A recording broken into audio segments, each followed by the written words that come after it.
जय गुरु जी, शुक्राना गुरु जी। सारी संगत को जय गुरु जी। संगत जी, आपको पता है गुरु जी का इम्तिहान बिल्कुल नहीं है आसान, लेकिन जिस दिन गुरु जी की बातें हम अच्छे तरीके से समझ जाएंगे, सारी चीजें यूं चुटकियों में सब सॉल्व होती जाएंगी, सब समझ आती जाएंगी। इसी पर एक आंटी जी का सत्संग सुनते हैं, जिसमें उन्होंने गुरु जी के साथ जुड़ने के बाद अपनी पूरी जर्नी शेयर करी है। उन्होंने बहुत अच्छे से बहुत सारी बातें समझाई हैं। तो चलिए आंटी जी का सत्संग सुनते हैं और इस सत्संग से बहुत कुछ सीखते हैं। जय गुरु जी, शुक्राना गुरु जी, अनंतम अनंतम शुक्राना गुरु जी। ये मेरा शुक्राना सत्संग है और मैं गुरु जी के चरणों में बैठकर ये सत्संग शेयर कर रही हूँ।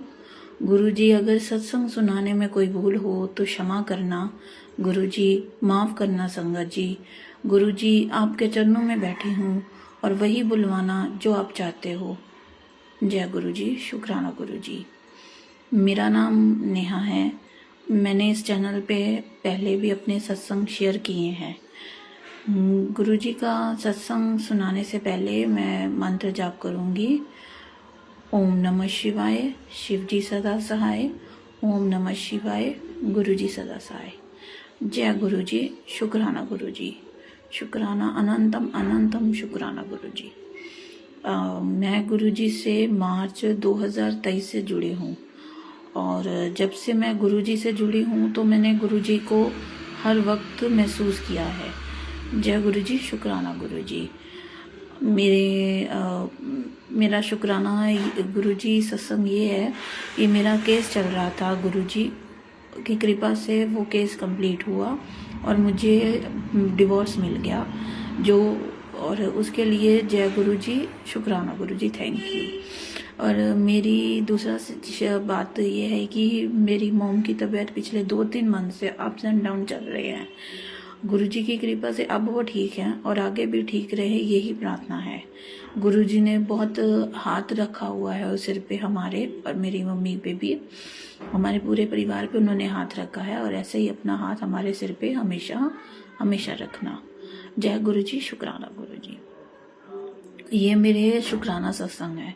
इसके साथ ही मैं कुछ बातें शेयर करना चाहती हूँ कि जब भी हम गुरु जी से जुड़ते हैं तो हम सबसे पहले वो हमें हेल्थ ब्लेस करते हैं। यहाँ पे मैंने सत्संग सुने हैं कि कई संगत के साथ उनके हेल्थ इशू होने शुरू हो जाते हैं, मतलब हेल्थ इशू, उनको कोई ना कोई प्रॉब्लम होती है और वो कहते हैं कि हमने तो गुरु जी को मानना शुरू किया तो अब ये क्यों हो रहा है। पर यहाँ पे घबराना नहीं चाहिए हमें, क्योंकि यहीं पे ही हमारी ये परीक्षा चलती है।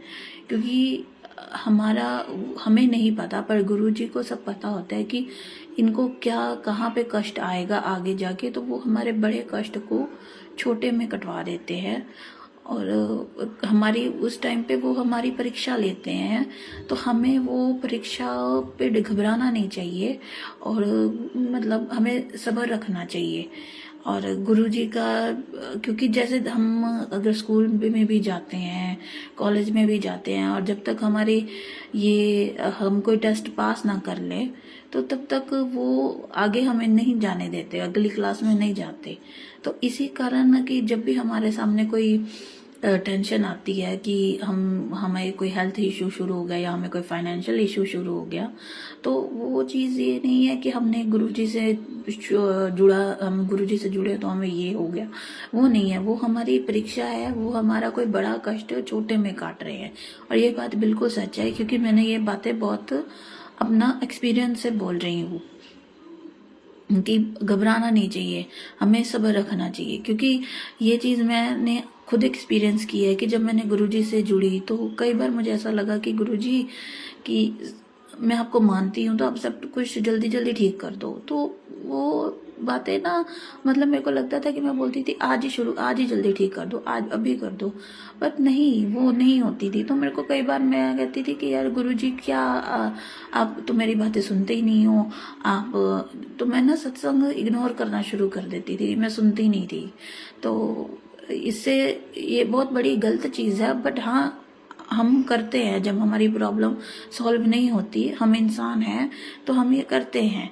पर हमें यही पर मुझे गुरुजी ने समझाया, क्योंकि जब भी गुरुजी से मैंने ऐसे बोला तो मेरे को नेक्स्ट ही मैसेज आ जाता था कि तू सत्संग तो इग्नोर कर देती है और फिर ब्लेसिंग कैसे मिलेगी।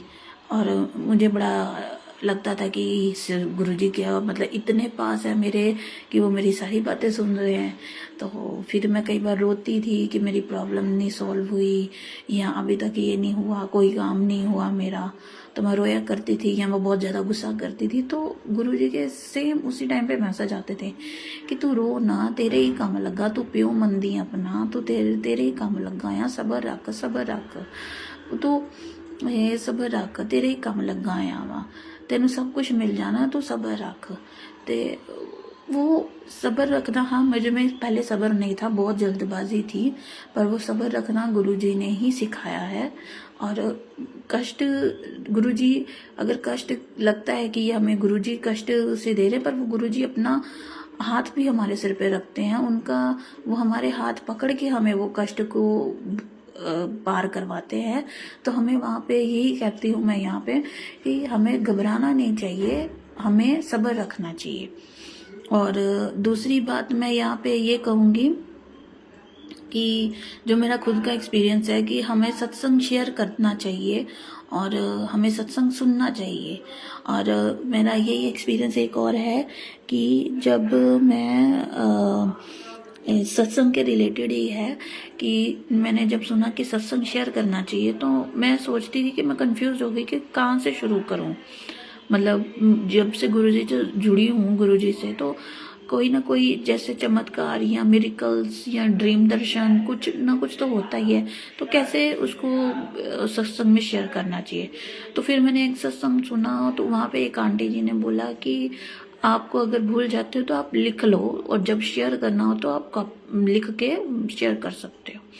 तो मैंने भी वो सत्संग अपने लिखे, और उस रात का ये एक्सपीरियंस मैं बताऊंगी, क्योंकि मैंने क्योंकि डर भी लगता था, क्योंकि बहुत सारे मैसेजेस ऐसे आते थे जैसे ब्लैक मैजिक के पड़े हैं, या तुम्हारे घर में ये पड़ा है वो पड़ा है, ऐसे मैसेजेस भी आते थे, और मुझे बहुत डर लगता था इन चीज़ों से। तो काफ़ी ये कन्फ्यूज़न थी, पर फिर भी मैंने ना कि सत्संग लिखना शुरू किया। तो ये हुआ मेरे साथ एक्सपीरियंस कि जब मैंने जिस दिन सत्संग लिखा है, और उस रात जब मैं सोई हूँ, मैं अपनी तरफ से सोने गई हूँ, पर जब मैं बेड पे लेटी हूँ तो मुझे ऐसे लगा कि किसी ने मुझे बेड से ऊपर उठा दिया है और मैं हवा में हूँ। पर मुझे वो डर लग रहा था। मैं गुरुजी का ब्रेसलेट अपने साथ में लेके तकिए के पास रखती हूँ, तो वो मैंने पकड़ने की कोशिश की और गुरुजी का ब्रेसलेट टूट गया। और फिर जब मैंने गुरुजी का मंत्र जाप पढ़ना शुरू करा, तो मेरे मुंह पे ऐसे लगा किसी ने पानी के छींटे मारे हों। फिर मैं बहुत ज़्यादा डर चुकी थी उस टाइम पे, और फिर मैंने उस टाइम पे हनुमान चालीसा बोलनी शुरू करी। तो मेरे को वो जैसे मैं नींद से उठी हूँ या जाग गई हूँ। तो मुझे ये बहुत एक्सपीरियंस हुआ कि ये क्या चीज़ थी। तो पर ये मैंने सत्संग सुना कि गुरुजी हमारे कष्ट काटते हैं। इस तरह से ही कुछ भी अगर जो हमारा ब्लैक मैजिक होगा हमारे ऊपर, या कुछ भी किया होगा, या हमारा कोई कष्ट है, वो हमारे काटते हैं सपने में। तो उस पर ये हुआ कि जब मैं जागी तो मैंने गुरुजी का ब्रेसलेट पकड़ा, देखा जहाँ पे मैं रखती हूँ, तो वो सही था, वो टूटा नहीं था। तो ये चीज़ यह है कि वो चीज़ मेरे पे कोई चीज़ थी जो वो गुरुजी ने काटी। तो वो ये एक्सपीरियंस है कि हमें अपने सत्संग शेयर करने चाहिए, ठीक है। और यहाँ पे कई चीज़ें आती हैं कि सत्संग जैसे सुनने चाहिए, शेयर करने चाहिए। तो शेयर करने चाहिए सत्संग, अपने एक्सपीरियंस बताने चाहिए, ताकि जो दूसरी संगत है उनको कुछ ना कुछ उसमें से पता चलता है, या उनके कोई ना कोई क्वेश्चंस का जवाब मिलता है। जय गुरु जी, शुक्राना गुरु जी। और ये सत्संग मैंने कई बार शेयर करना चाहा, पर तब नहीं हो पाया, पता नहीं मैं भूल जाती थी हमेशा। पर आज ये गुरुजी की कृपा से मेरे को याद रहा और ये सत्संग मैंने सुनाया। जय गुरु जी। और यहाँ इसके साथ ही मैं एक चीज़ और लास्ट में यही बोलूँगी कि जैसे हमें गुरुजी के जो वचन होते हैं जैसे कि मानने चाहिए, वो अपने लाइफ में उसको अपनाना चाहिए। जैसे निंदा चुगली नहीं करनी चाहिए हमें किसी की। क्यों? क्योंकि निंदा चुगली करने से हम किसी और का कष्ट अपने ऊपर ले लेते हैं। ये बात भी सच है। और दूसरी चीज़ ये है कि जैसे गुरुजी ने कई चीज़ें बोली हैं, जैसे कि मंत्र जाप करना, अमृत वेला करना, सत्संग शेयर करना, जल प्रसाद रखना, चंदन तिलक लगाना, ये सब कुछ बहुत ज़रूरी है। क्योंकि ये चीज़ें जो होती हैं ये हमें हील करती हैं अंदर से। ये हमें कष्टों में सब्र रखना सिखाती हैं। ये हमारी फिजिकल हेल्थ सही करती हैं। ये हमारी मेंटल हेल्थ सही करती हैं। ये चीज़ें गुरुजी हम क्या होता है, मैंने अपना ये एक्सपीरियंस बताऊंगी कि मैं शुरू करती थी कई बार ये चीज़ें, पर कंटिन्यू नहीं कर पाती थी। तो मेरे को बार बार मैसेजेस आते, तू जल प्रसाद पिया कर, तू तिलक लगाया कर, तू मंत्र जाप किया कर, तू अमृत वेला किया कर। तो ये सब चीज़ें मतलब मेरे को बार बार मैसेजेस आए। तो इसका मतलब यही है कि वो ये चीज़ें हमें करनी चाहिए। हाँ, हम लोग कई बार करते हैं कि आज मैंने कर दिया तो मेरे को आज ही इसका फल मिल जाए। नहीं, ये चीज़ें नहीं होती, ये हमें कंटिन्यू करनी पड़ती है। और जैसे अगर हम किसी टाइम बीच में छूट गया हमें, तो हमें फिर से शुरू करना चाहिए। फिर छूट गया, फिर से शुरू करना चाहिए, फिर छूट गया, फिर से शुरू करना चाहिए। पर इसको अपनी लाइफ में कंटिन्यू रखना चाहिए। जैसे हम इंसान हैं, हम रोज की जब तक जिंदा है तब तक हम ना कुछ तो मांगते रहेंगे भगवान से। ये तो एक इंसान की है ही है, पर्सनालिटी ही ऐसी है इंसान की। तो उसी तरह की हमें ये चीज़ें भी अपनी कंटिन्यू रखनी चाहिए। ये नहीं है कि हमने आज किया चलो तो ठीक है, आज कल नहीं करेंगे, या 2 दिन किया, 3 दिन किया, नहीं। क्योंकि ये चीज़ें, और ये भी नहीं है कि अगर हमें कोई बीमारी हुई तभी हमने जल प्रसाद पीना है।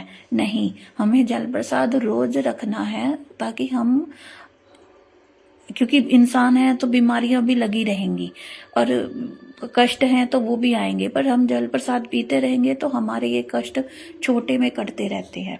तो ये सारे एक्सपीरियंसेस मैंने अपनी लाइफ में, जब से मैं गुरुजी से जुड़ी हूँ, तो ये सब कुछ मैंने एक्सपीरियंस किया है। और ये गुरुजी ही के चरणों में बैठी हूँ अभी, और गुरुजी ने ही कहा है कि उन्हीं वही बुलवा रहे हैं कि तुम ये सब बोलो। अब मुझे नहीं पता कि ये किसके लिए आंसर है या कुछ है, पर मैं यही बोलूंगी कि हमें गुरुजी का मंत्र जाप, जल प्रसाद, टीका करना, अमृत वेला लगाना, चंदन टीका, ये सत्संग सुनना, सत्संग शेयर करना, ये सब करना चाहिए। क्योंकि यही हमारे कष्टों को कष्ट में काटने के, जो हमारे कष्ट कटते हैं वो हमें उस टाइम पे हिम्मत देते हैं, हमें हील करते हैं। और ये आगे सत्संग बहुत बड़ा हो जाएगा, पर यहीं पे मैं गुरुजी से अब आज्ञा चाहती हूँ। और यही है कि गुरुजी ने हमेशा मेरे सिर पे हाथ रखा है। गुरुजी ने हमेशा मुझे ड्रीम दर्शन दिए हैं, ओम के रूप में दर्शन दिए हैं, कबूतर के रूप में दर्शन दिए हैं। तो ये सब कुछ मैं गुरुजी से बहुत बहुत शुक्रिया करती हूँ कि गुरुजी ने हमेशा सिर पे हाथ रखा और मेरे विश्वास को डोलने नहीं दिया। उन्होंने मुझे सब्र रखना सिखाया।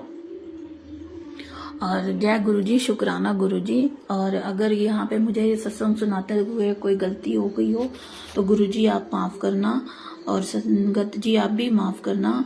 और यहाँ पे मैं अब विदा यहाँ पे गुरुजी से आज्ञा लेती हूँ। और लास्ट में यही है कि शुक्राना गुरुजी, शुक्राना शुक्राना शुक्राना, अनंतम अनंतम शुक्राना गुरुजी, अनंतम अनंतम शुक्राना Guruji. Thank you so much aunty ji, आपने अपना सत्संग पूरे गुरु परिवार के साथ शेयर किया। संगत जी, ये बात सच है कि गुरु जी की परीक्षा आसान नहीं होती, बहुत मुश्किल होती है। लेकिन जिसने गुरु जी के इम्तिहान को पास कर लिया, उसकी तो नैया पार लग जाती है।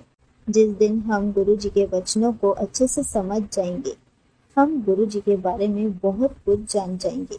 गुरु जी के साथ अपना कनेक्शन खुद स्ट्रॉन्ग बना पाएंगे। आंटी जी ने बहुत अच्छे से समझाया है। कि हमें मंत्र जाप कैसे करना चाहिए। आंटी जी ने वचनों के बारे में भी बहुत अच्छे से समझाया है। साथ साथ गुरु जी के तिलक के बारे में, जल प्रसाद के बारे में भी बहुत अच्छे से समझाया है कि हमें तिलक हमेशा यूज करना चाहिए। ऐसा नहीं है जब हमें कोई रोग हो, बीमारी हो, तभी हमें तिलक या जल प्रसाद यूज करना चाहिए। नहीं, हमें तो गुरु जी को रोज तिलक लगाना चाहिए और उसी फिंगर से रोज अपने आप को भी तिलक लगाना चाहिए ताकि हमें कभी कोई रोग ना हो। गुरु जी का जल प्रसाद भी रोज ग्रहण करना चाहिए ताकि हमें कोई रोग ना हो। गुरु जी के वचनों को अपने हृदय में अच्छे से बसा लेना चाहिए ताकि हम गुरु जी के बारे में ज्यादा से ज्यादा जान सके। जिस दिन हम गुरु जी के वचनों को अच्छे से अपने हृदय में बसा लेंगे, कभी भी हम वहमों में नहीं पड़ेंगे। हमें गुरु जी का हर पल शुक्राना करना चाहिए कि गुरु जी ने हमें इतनी सारी चीजें दी हैं अपने आप से कनेक्शन स्ट्रॉन्ग करने के लिए। गुरु जी हमेशा हर पल हमें अपनी ब्लेसिंग्स देते हैं, अपनी प्रेजेंस फील कराते हैं, हमेशा हमारे अंग संग रहते हैं। इसलिए हर पल उनका शुक्राना करते रहें। जय गुरु जी, शुक्राना गुरु जी।